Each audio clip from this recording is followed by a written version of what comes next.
Also, the expectations are really high. Coming from last year, I didn't know what to expect, and now there's a standard. Coming in every day and just bringing energy and working hard. A Chicago Sky reporter insulted Angel Reese, and you won't believe what happens next. Women's basketball has long been a place of intense competition, fearless individuals, and life-changing events that have an impact well beyond the court. However, few events in recent memory have generated as much debate or discussion as the public's disentanglement of Angel Reese's role as a key player in the WNBA's explosive growth.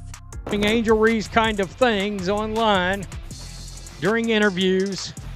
The Chicago Sky star, who is renowned for her unrelenting comebacks and unrepentant bluster, was caught in the middle of a tempest that revealed the disconnect between her claimed influence and the harsh facts of the statistics. Additionally, a dramatic change in her role with the Skies fueled an already raging fire just when you thought the drama couldn't get much worse. This is the tale of a player torn between her own fanfare and Caitlin Clark's indisputable star power.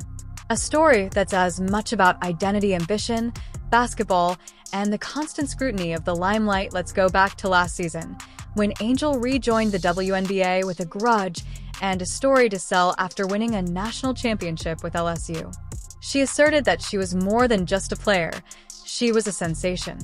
Following LSU's triumph over Iowa in the NCAA championship game, re-established herself as a key figure in the rise in popularity of women's basketball. She stated that Caitlin Clark was not the sole contributor to the sport's spike in popularity, with her own star power playing an equal part in the sold-out arenas and celebrity-packed sidelines. It was a daring declaration that struck a chord with her fervently devoted fan base and solidified her reputation as a divisive character who flourished in the villain role. But this is when the problem begins. Reese's assumption was about to clash with reality in a way that would send her frantically searching for answers, since strong assertions demand bold evidence. At the Chicago Sky's press conference to begin the 2025 season, there was a lot of excitement in the air. Reese, a second-year forward, was expected to build on her rookie campaign, where her ability to rebound made headlines among a horde of supporters. However, the atmosphere changed when a question pierced the room like a knife. Did she still think that her presence was the reason why people were watching women's basketball? The inquiry wasn't meant to be hurtful. It was a clear reminder of what she had said, an opportunity to reaffirm or think, and what followed will leave you stunned. Last year, you made a powerful statement saying the reason people are watching women's basketball is not just because of one player, but because of you too. A year later, do you feel like you're Next getting... question. Yes, we'll move on. Thank you. With her personal story on the line, Ray said two words that were more memorable than any highlight reel. The following query: the space froze.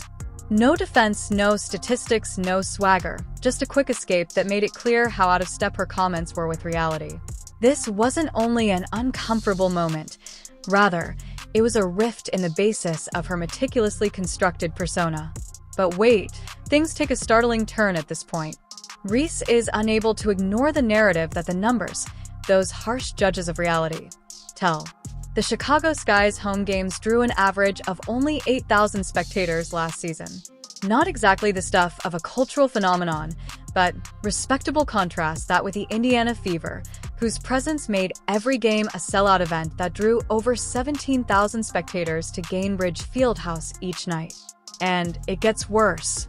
An arena that can accommodate over 13,000 people was only half full for the return of a national champion when Reese's much-anticipated preseason homecoming at LSU, where she should have been welcomed as a conquering hero, drew a pitiful 6,000 fans.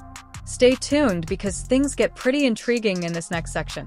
Even more telling were her previous preseason performances. Only 4,600 people showed up for a Chicago Sky home game versus the Minnesota Lynx, but 7,600 people showed up for an away game in Minnesota. Most of them were probably come to support the home team. These are the numbers of a league that is still getting established, not the numbers of a player spearheading a revolution. But here she was. This is the part that no one anticipated. Caitlin Clark was changing the WNBA's economics, while Reese's games were having trouble drawing crowds. Clark didn't have to announce her influence. For her, the numbers did it. Before you could say three-pointer, 15,000 seats were snapped up for her homecoming game at Iowa's Carver Hawkeye Arena, which sold out in 45 minutes. The average cost of tickets to her preseason games was more than $600. Yes, you read correctly. That is more than just a record for basketball exhibitions. The way the sport is viewed has drastically changed. In order to meet the demand, teams that faced the fever had to relocate their home games to bigger NBA arenas.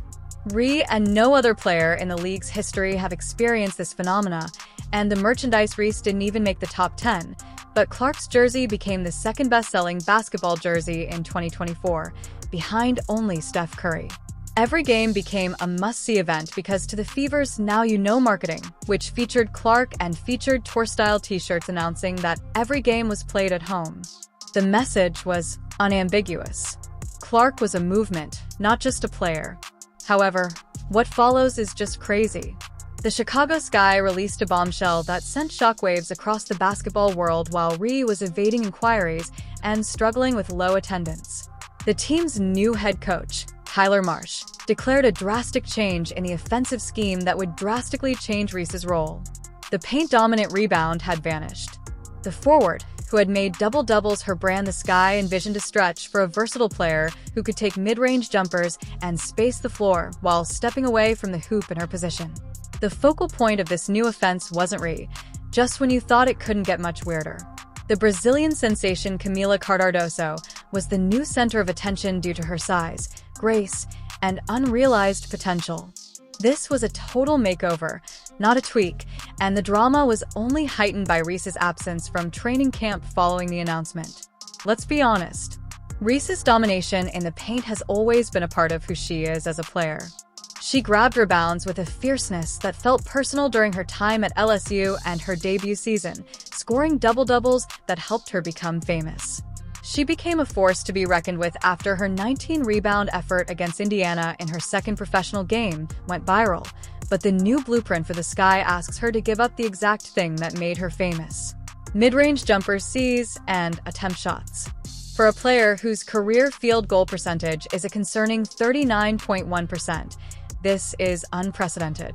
Primarily on shoots close to the rim, she releases her shot slowly. Asking her to stretch the floor is like asking a sprinter to run a marathon because of her clumsy technique. You'll be astounded by the true cause of this. In addition to attempting to improve Reese's skill set, the Sky are also preparing their team for a league that requires adaptability. This is when things absolutely go wrong. Cardoso was given the paint keys while Reese's character was being reworked. The actual Space Cardoso, who is owned by Reese, is a bankable star in the making because of her gentler touch, greater spacing, and worldwide appeal. The visuals are harsh. Cardoso was named the new cornerstone of the Sky just days after making waves when she faced her national team.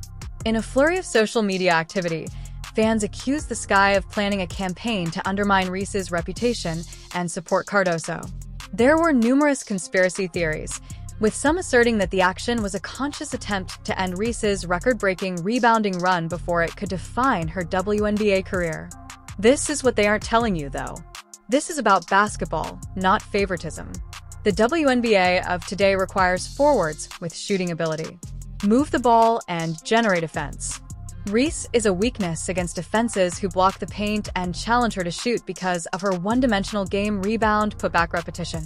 Reese's silence speaks louder than any press conference could, and the tension is evident. There's more to her absence from training camp than a schedule difficulty. It's a declaration.